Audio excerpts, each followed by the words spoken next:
Hello, hello, hello. Another day of The Ring with Omenesa. It's April the 26th, 2019, and I am so glad that you tuned in today to listen to another uplifting episode. Thank you so much.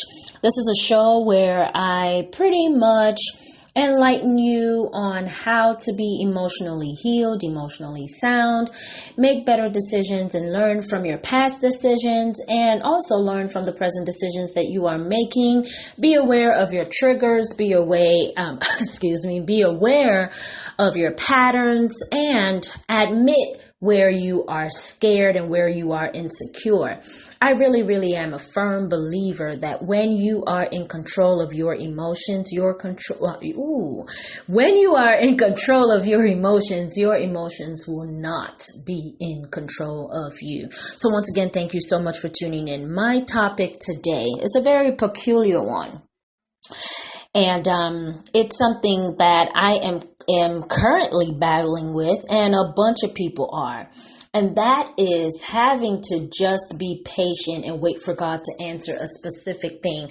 Wait for God to give you that job. Wait for God to give you that house. Wait for Him to give you that husband. Wait for Him to fix that problem in your marriage. Wait for Him to give you a go-ahead on whatever it is that you feel in the natural that you should do, but you're not sure if He approves in the spiritual, and you know how, like, sometimes everything makes sense. Everything that you're looking at, it makes sense. This is how you're supposed to do it. This is how you're supposed to say it.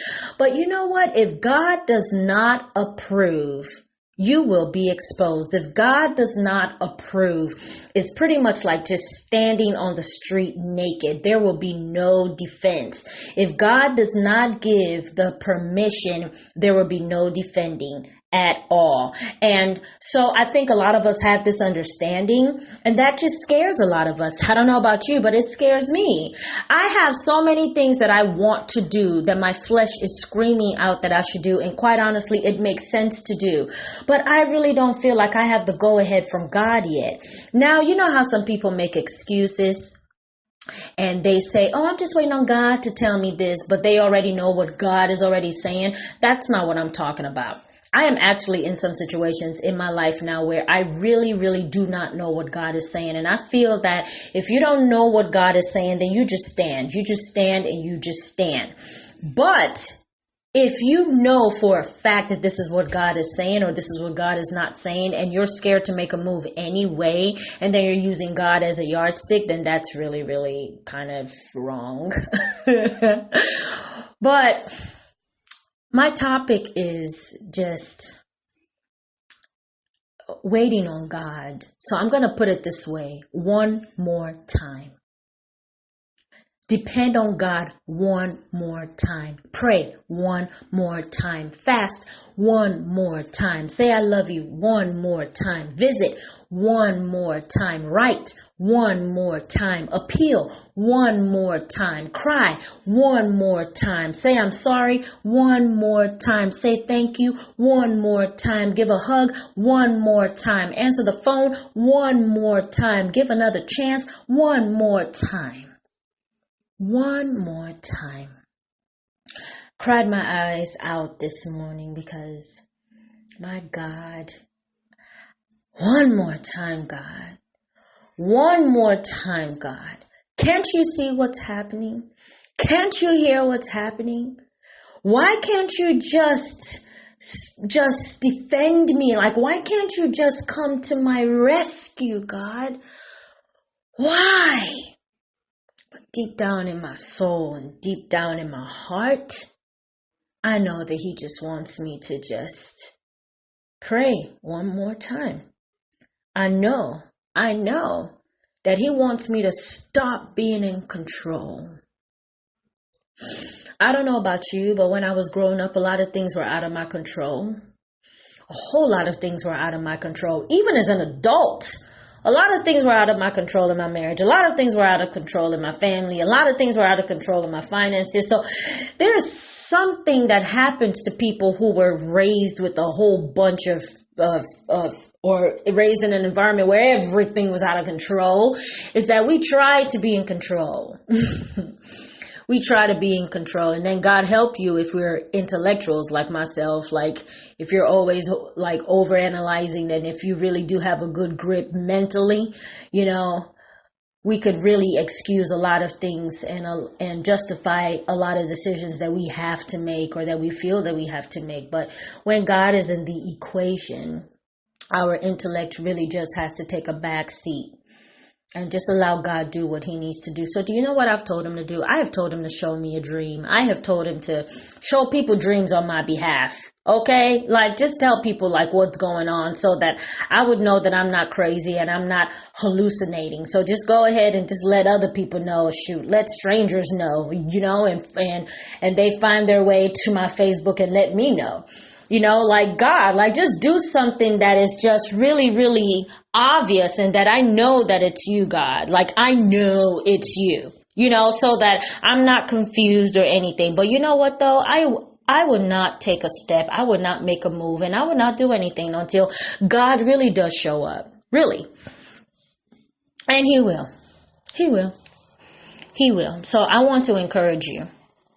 Talk to him one more time. So let me break it down one more time. So number one, do something else just one more time. Do one thing. Do one thing. Maybe call or say I'm sorry, or call your husband and say I love you, or call him and apologize, or call him and say, hey, let's talk about it. Or call your job, or hey, I am sorry for how belligerent I was, or why don't you just look into that situation again? Just do it one more time. Do one thing. Just do one thing. Like, don't do a million things. Just do one thing. Maybe smile. Maybe just shut up. Like, don't even say anything. Don't even go back and forth. Don't reply the email. Don't reply the text message. Don't even answer the phone. Just do something. Like, just do one thing that is different from what you've been doing. Just do one. Okay? Number 2, more. My topic is one more time, right? So number 2, more. Do something extra. Do something that you've never done before. You understand? Like, maybe this time actually say thank you. Like, don't just take the gift. Like, just say, wow, thank you. I really, really appreciate it. Send a text message. Do more. Do more than what you've been doing. Do more of listening. How about that? Do more of listening and less of talking. Do more of listening. Do more of understanding. Do more of praying. Do something more. Sleep more. Eat less. I was about to say eat more. No, definitely eat less. But do more of drinking water. You get my point. And then time.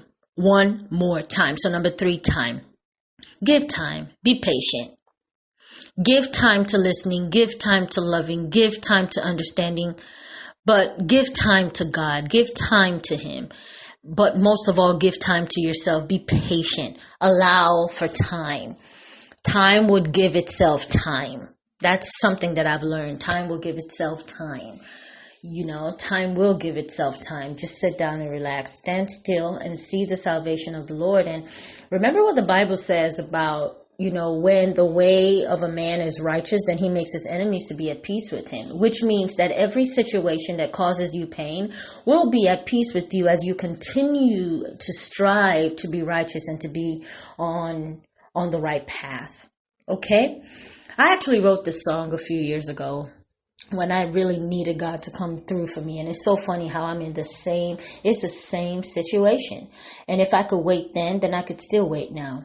I decided to talk to the Lord one more time. So I talk to the Lord one more time. You see, I got down on my knees one more time, and he answered the questions I never asked. But you know what's on my mind. You've been so kind all this time. I need a sign that everything will be alright. I will wait on you. you one more time. God bless you.